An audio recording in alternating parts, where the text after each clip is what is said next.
Когато чуеш думите живот без компромиси, какво си представяш? Някой, който винаги получава това, което иска, или човек, който е твърдоглав? Истината е съвсем различна. Здравейте, аз съм Дона, радвам се, че сте тук. Днес ще ви покажа картата на живот без компромиси и как всеки може да започне да я чертае сам.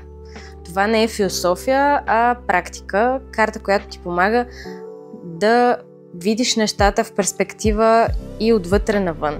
Живот без компромис за мен не означава всичко на всяка цена, означава яснота. Да знаеш как искаш да живееш и да имаш смелостта и отговорността да го създадеш. Дълго време вярвах, че няма как поне една от сферите в живота ти да страда или да подлежи на компромиси. И съответно точно така се случваше и в моя живот. Все някоя от сферите страдаше. Било то взаимоотношенията, било то финанси. И откакто родих, стигнах до заключението, че това просто мен не ме устройва. И започнах да преразглеждам как искам аз да живея. И започнах да редя своята карта наново, която реално ми помага да видя нещата в перспектива и да имам една яснота за това какво действие предприемам на ежедневна база и защо го предприемам, защо правя нещата, които правя, какво седи зад това. Открих, че най-големия компромис, който човек може да направи, е да изостави себе си. Може да си вземете тетрадка и химикал за нещата, които са ви интересни и искате да си запишете и хайде да започваме. Част 1. Вътрешната ос. Това е нашата личност. Това, което е невидимо, но води всичко. Живот без компромиси започва от това кой си, в какво вярваш и какво излъчваш. Затова нека да разгледаме вътрешната ос, тя е твоята лична карта. Какво включва тя? Ценностите ти, какво е наистина важно за теб? Вярванията ти, кои мисли те подкрепят и кои те ограничават? Емоциите, как се грижиш за вътрешното си състояние? Себеизразяването, как се показваш на света, колко си автентичен. И отговорността. Това е най-силната точка на промяна. Аз съм източникът на резултатите си. Защото когато се изправиш с яснота и отговорност пред себе си, всичко отвън започва да се подрежда. Спри за миг и си задай въпроса, коя е една ценност, която напоследък си предал. И как се усеща това в тялото ти.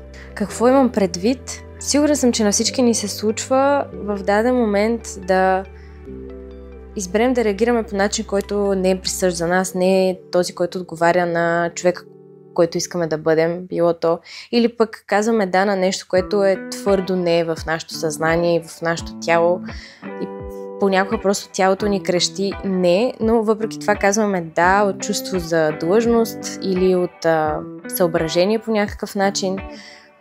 И в този момент ние предаваме някоя от нашите ценности и съм сигурна, че вътрешно в тялото не се усеща по начина, по който искаме да се чувстваме леки, свободни. Затова без да сме наясно изначално с нашите ценности, вярвания, емоциите ни, това, което се случва във вътрешния ни свят и да бъдем отговорни за това как се справяме с тези неща и как ги проявяваме пред света, няма как да продължим нататък с сферите от живота ни. Защото всичко това е онова, което бута нашите сфери в живота, онова, на което базираме решенията си спрямо всяка една от сферите. Част 2. Външната ос. Това са сферите на живота ни. Това, което се вижда навън. След като вътрешния компас е подравнен, идва втората ос, външната. Това е начинът, по който избираш, действаш и преживяваш реалността. Тук влизат 5 основни сфери на живота. Здраве, това е твоето тяло, енергия, ментално състояние, връзки, партньор, семейство, общност, подкрепа, работа и призвание, принос, смисъл, пари, личен растеж, учене, развитие, опитности и духовност, свързаност, ритуали, смисъл.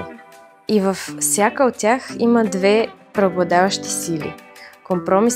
Компромисите, от които ме боли, и границите, които ме пазят. Живот без компромиси означава да започнеш да ги различаваш и да избереш осъзнато кое остава и кое си готов да пуснеш. Задай си въпроса в коя сфера на живота ти най-често правиш компромиси, които не искаш да правиш. Добре де, разгледали сме вътрешния си свят, разгледали сме външните сфери. Как обаче се случва процесът? Нека да видим част 3, където говорим за процесът. Истината е, че това не става за ден. Живот без компромиси е процес. Постоянен диалог между вътрешният ти компас и външните ти избори. Продължаваме след кратка пауза. Този диалог между вътрешното и външното минава през 3 важни основни етапа. На първо място яснота, да разбереш какво е важно за теб, след което подредба, да създадеш визия и да приоритизираш правилно и да изградиш системи, навици и пространство, които поддържат тази визия жива. И после пак осъзнаване, адаптация, растеж. Това е жив процес, не е крайна цел. Живот без компромиси не е път към съвършенство. Това е покана за осъзнатост, да избереш себе си всеки ден, да се връщаш към това, което е истинско и да позволиш на живота ти да изглежда така, както го усещаш отвътре. В следващите видеа ще разглеждаме всички сфери по-отделно и как да ги подредим така, че да отразяват нашата същност.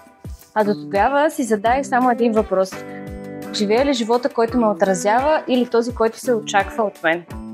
Ако това видео ти е било полезно, абонирай се за канала ми, запази го и продължаваме заедно нататък. Чао, чао! Чао, чао! Чао, YouTube!